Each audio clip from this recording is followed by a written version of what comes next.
I always wonder about this quiet thing that happens to so many of us. You wake up, you take a shower, and you look down at the drain. Yeah. And there's just um, a lot of hair there, more than usual. Right. And I think the normal reaction is just to say, oh, well, had a crazy week at work. I'm just stressed. And then we just, wash it away and move on. We brush it right off, literally and figuratively. Yeah, exactly. Yeah. But I always had this feeling, this curiosity, that maybe the body is trying to say something much deeper. That it's not just about a bad week. Oh, it is absolutely saying something deeper. I mean, what's fascinating is that the hair falling into the drain today, it actually detached months ago. Wait, really? Months ago? Yeah, usually about 3 months ago. So what you are seeing today isn't a current crisis. It's like a time capsule. Wow. It's a physical record from the past. And, losing some hair every day is just the cost of being human. We all do it. Right, like 50 strands or whatever. Yeah. Exactly. But when we cross that line into heavy shedding, when it becomes really obvious, people just blame a tight deadline and ignore it. Which is wild, right? Because if it's from 3 months ago, blaming this week's deadline makes no sense at all. Not at all. And by doing that, we leave so much wisdom on the table. We just treat it as this annoying cosmetic thing. Yeah, like, oh, I just need a new shampoo. Right, or a new haircut. But really, if we listen, hair shedding is one of the most sensitive alarm systems the body has. An alarm system. Yeah. I love that way of looking at it. So let's unpack this a bit. Yeah. Because I want to understand what the body is actually signaling. Well, often it's a trailing sign. It comes at the very end of a long chain of events. Okay. And usually people have all these other quiet signs they just ignore. Like what? What kind of signs? Things like just feeling deeply tired all day. Or maybe their skin gets really dry, or their nails chip easily. Oh, wow. Yeah, things we just blame on getting older. Exactly. Or, sleeping for 8 hours but waking up feeling like you didn't sleep at all. The body waves all these red flags, and the hair falling out is just the final, loudest one. So to really grasp this, we probably need to look at how hair actually grows. Because I feel like I don't even know what happens inside the scalp. It's actually a lot like a factory. Okay, a factory. I can picture that. Yeah, so every single hair goes through a cycle. The longest part is the growing phase. That can last for years. The cells are just working to build the hair. Cloaking the strand, right? Then the hair takes a quick break, it rests, and finally it shifts into a shedding phase, where it falls out to make room for a new one. So the factory has shifts, like a 24-hour operation. Exactly. The workers are on staggered shifts, so you don't just lose all your hair at once. Right, because otherwise we'd shed like snakes or something. Yeah, we'd just molt. But since the shifts are staggered, only a tiny fraction of the hair is resting at any given time. That makes perfect sense. So what causes the actual thinning then? Like what breaks the system? Thinning happens when there's a huge glitch in the system. Imagine if half the factory workers were forced to take their lunch break at the exact same moment. Oh, wow. Production just stops completely. Production completely shuts down, and that mass walkout is what causes the heavy shedding. But because the cycle is so slow, you don't notice the walkout right away. Right. It hides in plain sight. It's like finding out your bank account is empty 6 months after someone took the money. Wow. Yeah, you only notice when you look at an old picture, or maybe someone points it out. Which is why people get so confused about the cause. The visible proof lags so far behind the actual event. Okay, so if we know what happens on the factory floor, we need to know who is pulling the fire alarm. Yes. And from what I hear, people always blame stress first. Like, we always talk about cortisol. Cortisol is a massive one, for sure. It's our main stress hormone. And how does that actually shut down the hair factory? Well, cortisol is a survival tool. If your body feels threatened, whether that's a real physical danger or just severe burnout at work, your body pumps out cortisol. To help you fight or run away. Exactly. And to do that, it has to save energy. It pulls energy away from things you don't need right that second. And growing hair is probably not essential for survival. Not at all. It's a complete luxury to the body. So high cortisol pushes the hair out of the growing phase and into the resting phase. It's to save power. Yeah, to save power. But again, the shedding peaks months later. Right, the time capsule. So you might go through a terrible breakup in the winter, feel okay by spring, and then your hair falls out in the summer. Yes, and that delay is so confusing for many of us. People think, well, I feel fine right now. Why is this happening? But the good news is, if the stress goes away, the hair comes back, right? Usually, yes. Once the body feels safe and the cortisol drops, the factory turns back on. Okay, so stress is one fire alarm. What's another one? Because I know the thyroid gets brought up a lot in wellness spaces. The thyroid is huge. Think of it as the master engine of your body. Okay. It controls how your cells use energy. If your thyroid slows down, your whole body drops a gear. So there's less power to go around. Exactly.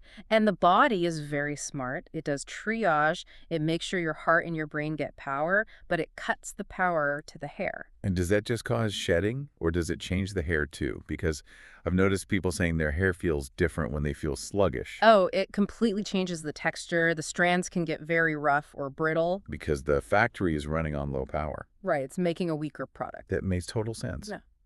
Now, what about iron? I hear so much about iron and breathing and energy. How does that connect to the scalp? This is such an important one. The cells that build your hair are some of the fastest growing cells in your entire body. Really? I wouldn't have guessed that. Yeah, they divide constantly. And to do that, they need a massive amount of cellular energy. Which requires oxygen, right? Yes. And the way oxygen travels through your blood is on a vehicle built from iron. Oh, I see. So if you don't have enough iron, your blood can't carry the oxygen. Exactly. So those fast-growing hair cells are basically just suffocating. Wow. Suffocating. That's a strong image. And iron issues are super common, aren't they? Incredibly common. So many people who deal with low iron say that hair shedding is their most upsetting symptom. And they might just be buying expensive thickening serums. Yeah. When what they really need is to nourish their body from the inside. Okay, so we have stress, we have the thyroid, we have iron. What about things we're just born with, like genetics and getting older? Well, hormones play a big part. Estrogen, for example, is like a protective shield for hair. Oh, really? Yeah, it keeps hair in the growing phase longer. That's why during pregnancy, hair often gets so thick. Because there's so much estrogen. Right. But later on, like during menopause, estrogen drops. The shield goes away, and a lot of hair shifts into the shedding phase. And what about the genetic side? Like, people say if your mother's father was bald, you will be bald. That is just a huge myth. Really? A total myth. Yeah. Yeah, the genetic traits come from both sides of the family. You can't just look at one grandpa and know your future. Okay, that is so good to know. But how does the genetic thinning actually work? It's often tied to a hormone that makes the hair follicles slowly get smaller. Like they just shrink? Yeah, over years, each new hair comes in a little finer and a little shorter. Until it just stops? Exactly. It's a very quiet fade, not a sudden shed. So wait, if stress causes hair loss, and iron causes hair loss, and genetics cause hair loss, how does anyone know which one is happening? Because the hair in the brush looks the same to me. That is the big question. And the clue is usually the pattern. The pattern, like where it falls out. Yes. Genetic thinning usually has a shape to it, like at the front hairline or right at the top of the head. Oh, I see. But stress shedding is usually all over. You don't see bald spots, but your ponytail just feels a lot thinner. And what about the iron or thyroid issues? With those, you often feel the warning signs first. Because the hair is starving for months, it gets very dry and breaks easily before it even falls out. So it's weak from the start. Exactly. But you know, real life is messy. I feel like these things probably don't happen one at a time. Oh, they almost always gang up on us. Yeah, like I know people who are just so busy, right? Maybe they have kids, they work late, and they start losing hair and just say, oh, it's just my crazy life. Yes, and that is a very normal thing to think. Right. They just drink more coffee and push through. But often, it's not just the schedule. For instance, someone might assume they are just tired from working too much, but really their thyroid has slowed way down. So the stress is hiding the real issue. Exactly. The stress makes the hormone issue worse. If they just try to sleep a little more, it won't fix the thyroid. They have to look at the whole picture. Yeah, they have to support their body with the right food and care. Which brings me to this idea I was thinking about. I call it the nutrient paradox. Okay, tell me about that. Well, hair is built from protein, right? Yes, mostly a protein called keratin. So logically, if you don't eat protein, your hair breaks. Yeah. But I see people who eat perfectly, huge salads, organic chicken, super healthy, and their hair is still falling out. Ah, yes. Because what is on your plate does not always make it into your blood. Wait, what do you mean? It all comes down to gut health. Gut health. Really? Yes.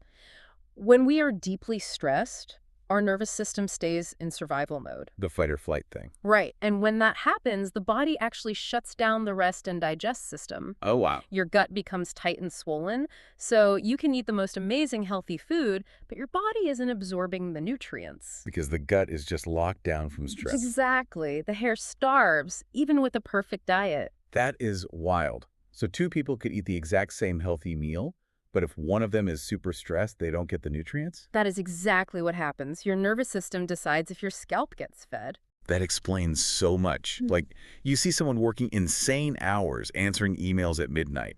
They start shedding and just say, well, I'm stressed. But the stress caused their gut to stop absorbing iron. Yes. So their iron drops and the hair suffocates. Right. And if they start resting and eating better, what's amazing is that their energy comes back first. Really? Before the hair. Long before the hair. The body fixes the brain and the oxygen levels first. The hair is the absolute last thing to recover. Because it's at the bottom of the priority list. Exactly. Okay, this is all so internal. But I want to shift gears because there are so many habits out there that people do to their hair on the outside. The daily habits are so important. And there's so many myths. Like, I hear people say, if your hair is falling out, you should stop washing it. I hear that all the time. People say the washing pulls the hair out. Is that true? No, actually, it's one of the worst things you can do. Wait, really? Not washing is bad. Yes. Think about the scalp. If you don't wash it, your natural oils mix with sweat and dead skin. Okay, that sounds a little gross, but natural. It is natural, but it builds up, and that mixture plugs up the hair follicle. Oh, like a clogged pore on your face. Exactly like that. And when it gets plugged, it gets swollen and irritated. And we know that swelling is like a fire alarm for the body. Yes. The irritation forces the hair to stop growing and fall out. So by trying to protect the hair by not washing, you are actually causing it to shed. Yeah. We really need to keep the scalp clean, but very gently. Gently, like no harsh soaps. Right. Gentle cleansing keeps the peace on the scalp. What about hats? People are always saying hats cause baldness. Another big myth, the hair doesn't breathe air. It gets oxygen from the blood. Right, from the iron we talked about. Yes. The only way a hat causes damage is if it is incredibly tight. Like it's physically pulling the hair out. Yes. Constant pulling hurts the root, but a normal hat is totally fine. Okay, so let's put this all together into a normal day. Yep. If we want to send safe signals to the body, what do? Start with breakfast? Breakfast is a great place to start. You want to give your body those basic building blocks. So protein. Yes. Eggs are wonderful for this. And if you add spinach, you get iron and folate, which helps the blood flow. Oh, I love that. And I heard something fascinating about iron and vitamin C. Oh, this is a brilliant little trick. Yeah. If you eat plants with iron, like spinach, your body actually has a hard time absorbing it. Right. But if you add vitamin C, like squeezing fresh lemon juice over the spinach, it acts like a key. It unlocks the iron. Yes. It helps your gut absorb so much more of it. That is so simple. Yeah. Just a squeeze of lemon. But we also have to talk about what to avoid, right? We do. Because Yeah. you can't just eat spinach and expect miracles if you are doing other harmful things. Like sugar. Sugar is a big one. It causes a lot of swelling and heat in the body. And what about skipping meals? I know so many people who just drink coffee until 2 in the afternoon, That is so hard on the body. It causes your blood sugar to swing wildly. which probably releases more of that stress hormone, cortisol. Exactly. It throws you right back into survival mode. So eating regularly keeps the body feeling safe. It does. And as the day goes on, sleep is just non-negotiable. We need sleep to balance the hormones, right? Yes, it repairs the gut, clears the mind, and resets everything. And what about actually touching the scalp? Like massage? Scalp massage is beautiful for this. It physically opens up the tiny blood vessels. Bringing all that iron and oxygen right to the hair? Yes, directly to the root. And also, just being gentle when your hair is wet. Because wet hair stretches and breaks so easily. It's very fragile when wet.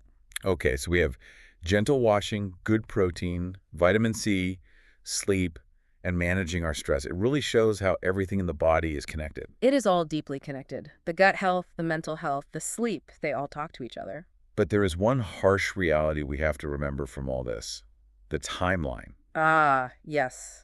The 3-month delay. Because if someone starts eating eggs and spinach today and going to sleep early, their hair isn't going to look different tomorrow, is it? No, it won't. And this is where so many of us get frustrated. Yeah, you try a new routine for a month, look in the mirror and think, well, that this isn't working. But you have to respect the cycle. The body needs time to hire the workers back at the factory. It takes months to build the new hair. About 3 to 4 months of consistency before you see the new growth. It's like steering a giant ship. It turns very slowly. Exactly. We are so trained to just view our hair as an accessory. You know, something to curl or dye or fix with a spray. But it is so much more than that. It really is. When you look at how the cells work, the hair is almost like a diary. A diary. That is the perfect word for it. Because the hair falling out today, it's just telling the story of what happened to you 3 months ago. It's a physical record. It shows how you managed your burnout, how you fed your gut, and how you slept way back then. So the hair growing today is going to tell the truth about what we are doing right now. These thoughts, these questions, they don't have to stop here. Wellness Geeks has many more podcasts and videos just like this one. Subscribe to the channel and explore other episodes. They all flow the same gentle way. If this podcast felt genuinely useful to you, share it with even one person in your life. That one share can bring a real change in someone's life, and it helps Wellness Geeks reach more people who truly need this. If this brought you real value, look for the join button right next to the Wellness Geeks logo below this video. Click it and become a member of the Wellness Support Circle. Your support helps honest health awareness reach thousands who are silently struggling. Wellness Geeks moves forward because of you. Thank you so much from the heart for being here.